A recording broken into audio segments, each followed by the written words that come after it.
Fala rapaziada, é tempo de jogo. Bora falar desse segundo dia da última rodada da fase de grupos. Vocês estão aí pensando, cadê o Harrison? Bom, a gente vai fazer um novo formato hoje, como vocês sabem, a gente explicou no vídeo anterior de ontem.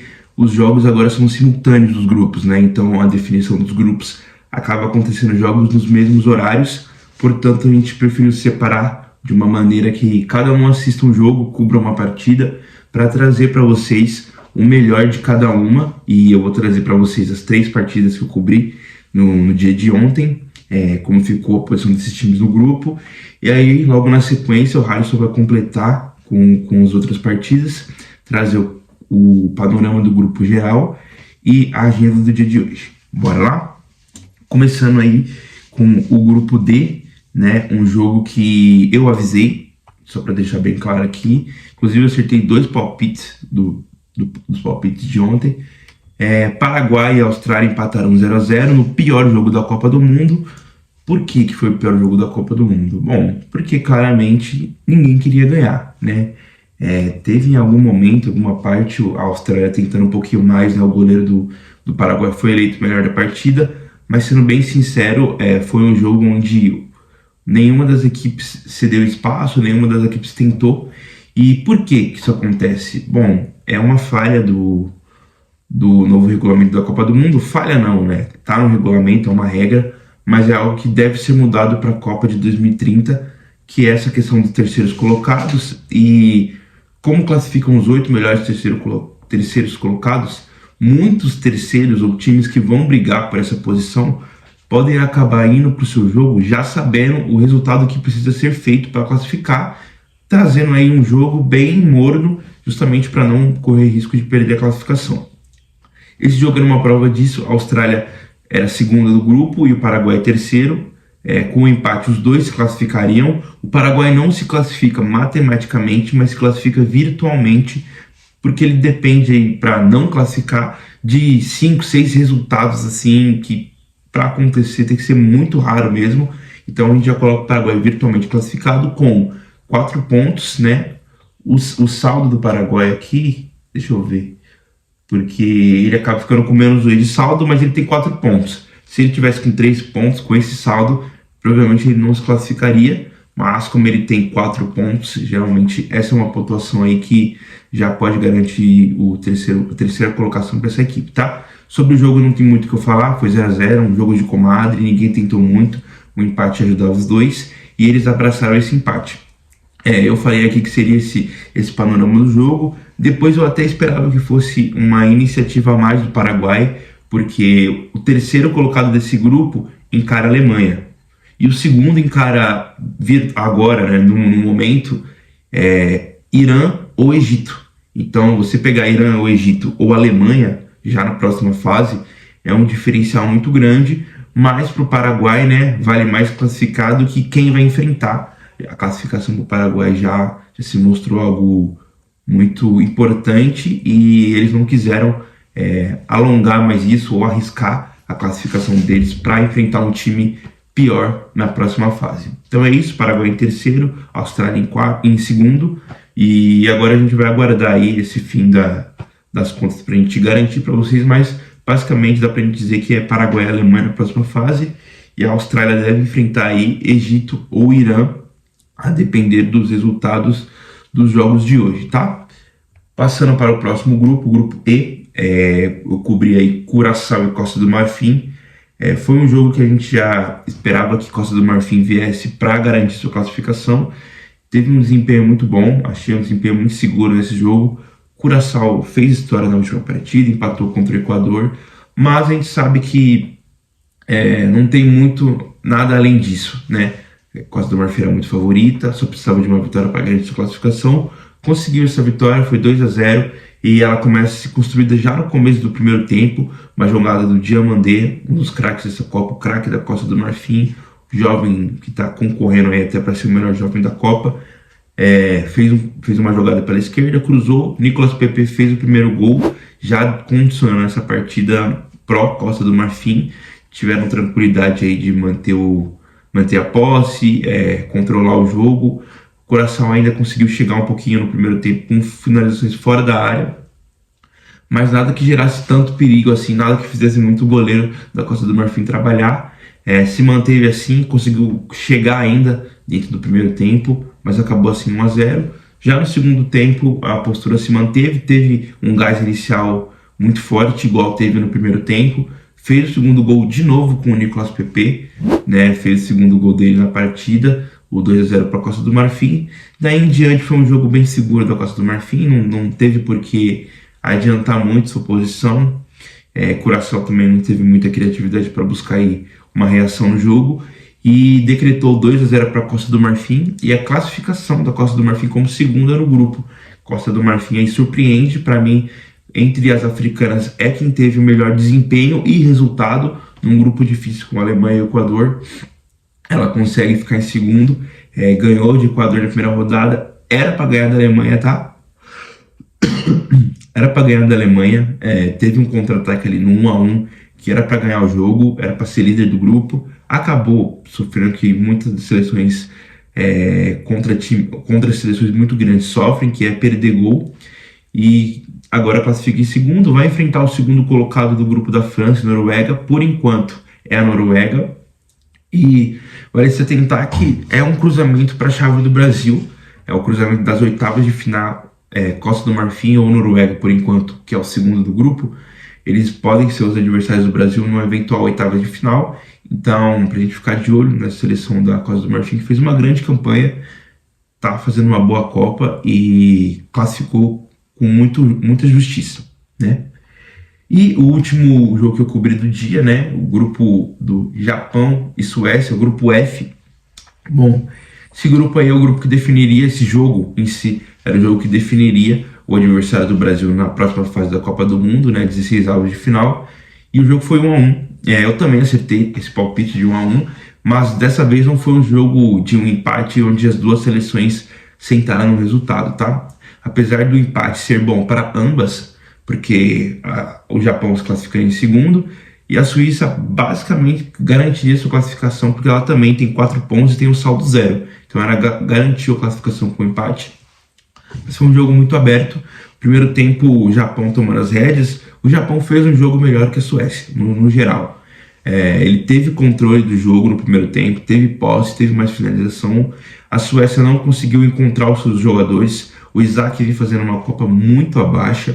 O Gyökeres fez um bom jogo contra a Tunísia, contra a Holanda também tentou, mas nessa partida contra o Japão ficou preso. A dupla de zaga do Japão aí, vou até dar uma menção honrosa aí pro zagueiro, pro Itakura, pro Ito, que fizeram uma grande partida ali no lado esquerdo, seguraram muito bem o Gyökeres, que não conseguiu. O Gyökeres tomou até cartão amarelo, estava muito irritado no jogo, mas o primeiro tempo acaba sendo 0-0, onde o Japão tem o controle, não sofre, mas também não encontra muito espaço, né? A Suécia sabe que com o resultado ela também classificaria, então ela também não abre mão da sua defesa.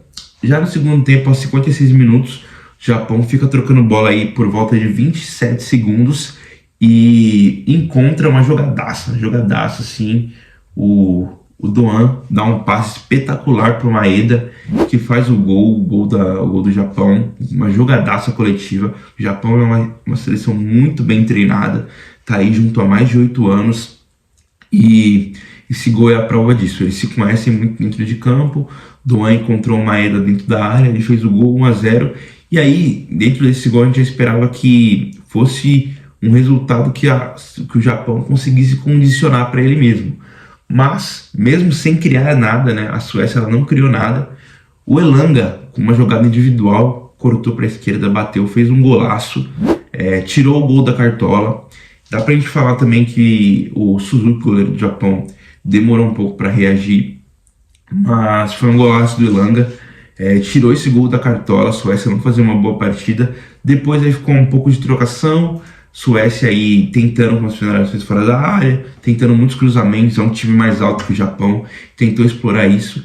E o Japão na sua, jogando no contra-ataque, ali quando deu uns 40 minutos basicamente, os dois perceberam que não tinha muito para onde fugir, onde correr. E o jogo terminou 1-1. O Japão é o próximo adversário do Brasil na próxima fase, o jogo de segunda-feira às 14. Vai ser um jogo muito difícil para a seleção brasileira, mas a seleção brasileira ela é favorita. O Japão ele tem um time muito bom coletivamente, mas ele não tem nenhum craque. Eu acho que isso faz muita diferença, principalmente na fase de mata-mata da Copa. E a Suécia, né? Esse grupo aí, além deles se enfrentarem, eles também pegaram adversários muito difíceis. Suécia provavelmente ela vai enfrentar o primeiro do grupo da França com a Noruega. Agora no momento está a França. Então ficou ali um jogo de o segundo pega o Brasil, o terceiro pega a França e acaba ficando essa configuração no grupo. Noruega não, Japão em segundo, Suécia em terceiro. Esses foram os jogos que eu cobri, tá? Agora eu vou passar pro Harrison, porque ele vai passar para vocês aí como ficou cada grupo, a agenda de hoje e alguns confrontos já definidos aí para a próxima fase. Valeu? Bora, Harrison. Valeu, Vitão.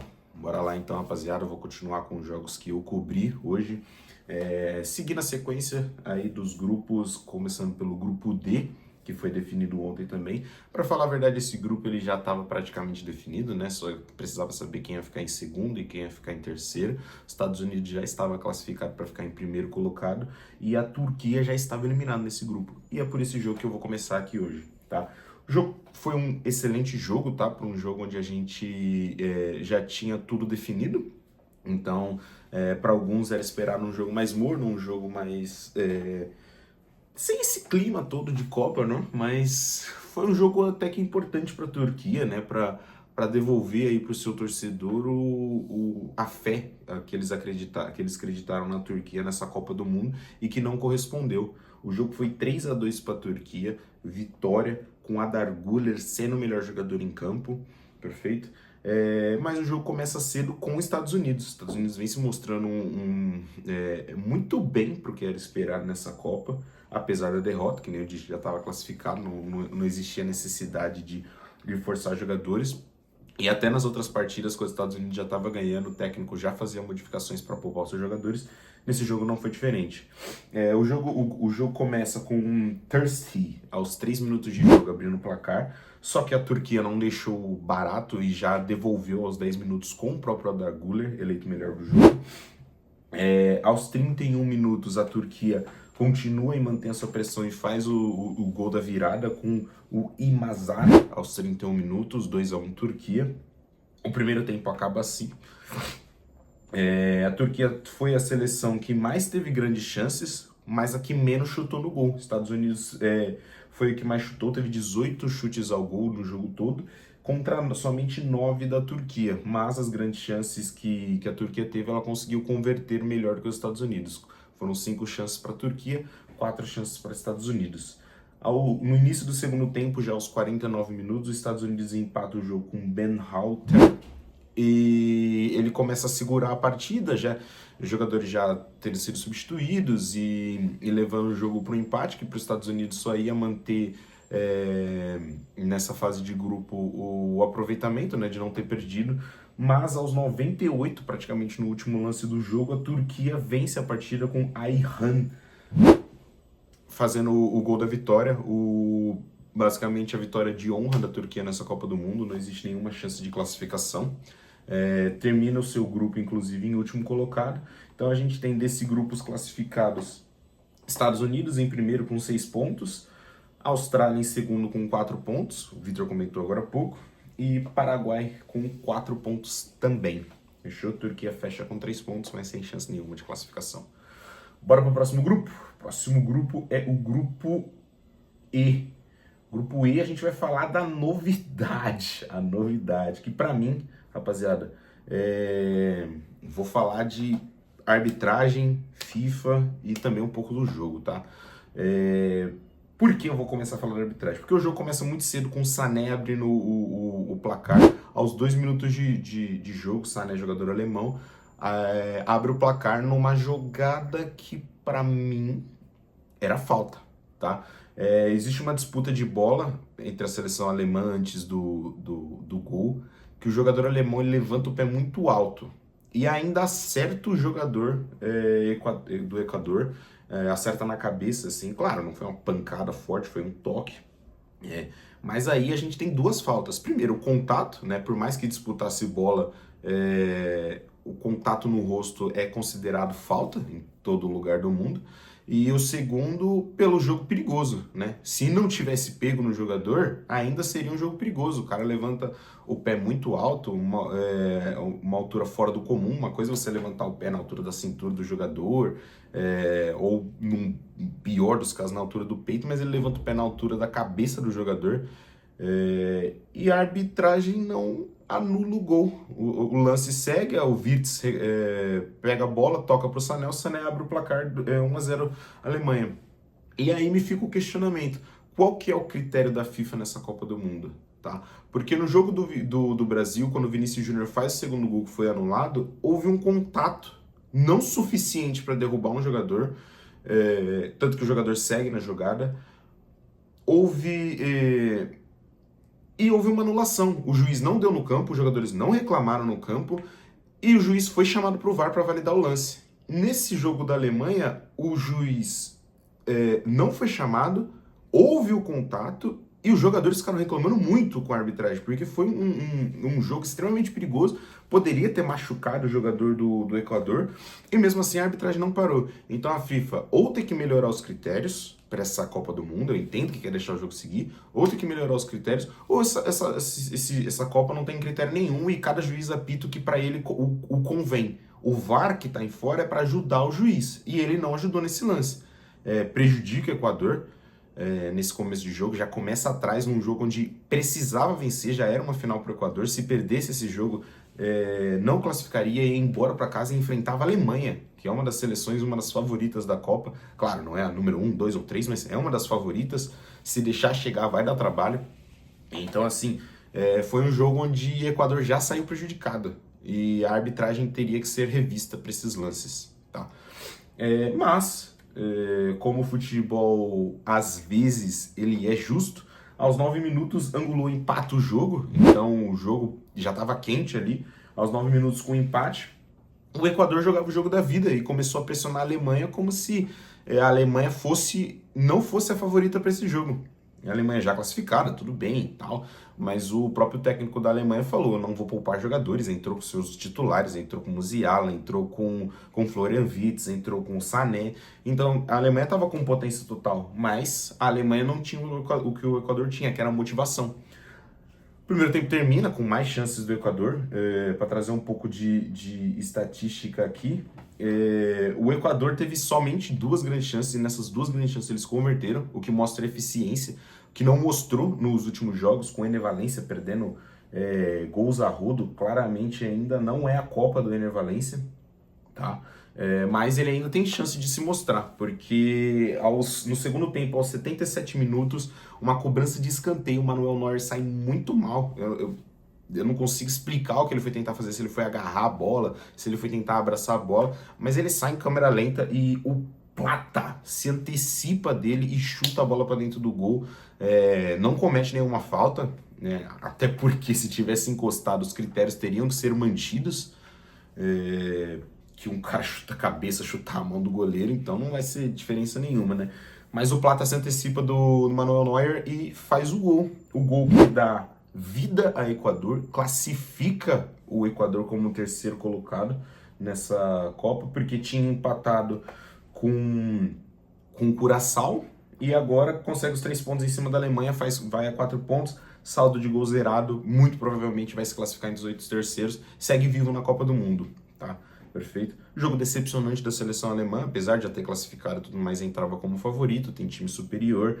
Equador teve suas chances em outros jogos e não garantiu, e precisou garantir para cima da Alemanha. O que, mérito do Equador, decepção para a Alemanha, e deixa uma pulga atrás da orelha aí do quais são os critérios da FIFA para essa Copa do Mundo em quesito de jogos, tá, rapaziada? A arbitragem tá bem ruim nesses últimos 2 dias aí de Copa. A arbitragem tem deixado um gosto amargo na boca pros torcedores. Claro que para uns é festa, para outros é tristeza, mas para nós, amantes de futebol, isso não pode acontecer. E, rapaziada, para fechar, o grupo que definiu quem será o adversário do Brasil, tá? O Vitor contou já para vocês que a gente pega o Japão agora na segunda-feira às 2 horas. que classificou em segundo colocado. Mas eu vou passar para vocês aqui o jogo da Holanda. Holanda é uma seleção que vem muito bem, tá, rapaziada? Empatou com o Japão, que era nesse grupo um dos adversários mais difíceis, por ter um sistema defensivo muito forte, muito fechado e muito bem treinado. Tá? Empatou com o Japão, num jogaço. Ganhou da Suécia, que é uma das seleções mais fortes desse grupo, e hoje fecha contra a Tunísia, vencendo de 3-1. O primeiro gol saiu muito cedo, o gol contra do Shaqiri aos 3 minutos. Depois disso foi só pressão da Holanda, já querendo resolver o jogo no primeiro tempo. Aos 7 minutos, Brobey faz o segundo gol, já abre 2-0. O resultado só termina de desdobrar no segundo tempo, quando a Tunísia devolve o resultado com Mastonwori aos 53 minutos. O gol foi uma surpresa, não era esperado uma reação da Tunísia. Então, aos 62 minutos, Van Herk fecha o resultado com um 3-1. Tá? Foi um domínio total da Holanda. A Holanda não entrou com a linha, um time mais misto, deu descanso para alguns jogadores.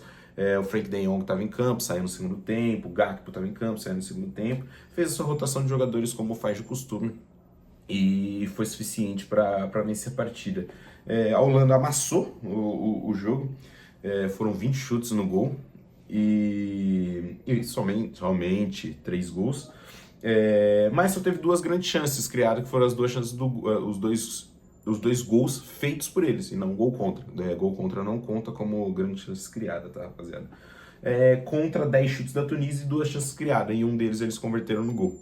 Então mostrou uma efetividade boa, mas não suficiente. Então os classificados para essa próxima fase a Holanda classifica em primeiro, Japão pega o Brasil, classifica em segundo, e a Suécia classifica em terceiro. Também 4 pontos, também saldo de gol 0. Então ficou dessa forma, fechamos essa rodada e esses 3 grupos dessa Copa do Mundo. Vou passar para vocês agora, meus caros, as partidas que nós temos hoje. Hoje começa também um pouco mais tarde, mas acho que um pouquinho mais cedo do que ontem. A gente tem às 4 horas a definição do grupo I.